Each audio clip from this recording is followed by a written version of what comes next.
And what was interesting in the Prime Minister's press conference today was his view on the sort of debt level that trajectory would see us on. Because at the moment, Australia's debt to GDP ratio is about 15%.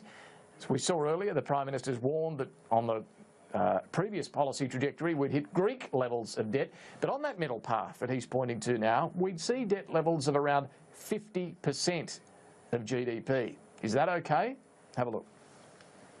A ratio of debt to GDP at about 50 or 60% is a pretty good result looking around the world.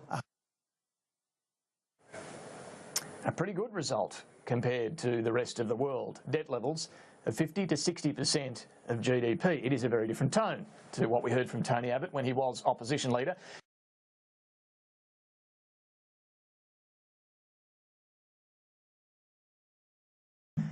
Debt as a percentage of GDP, which would have been 120% under the policies of the former government, is about 60% under the policies of this government. Now, that's too high.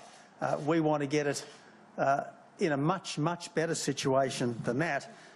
We'd like, over time, to achieve this green line, but a ratio of debt to GDP at about 50 or 60% is a pretty good result looking around the world. 120% is a dire result, and that's what we were going to have under the policies of the former government.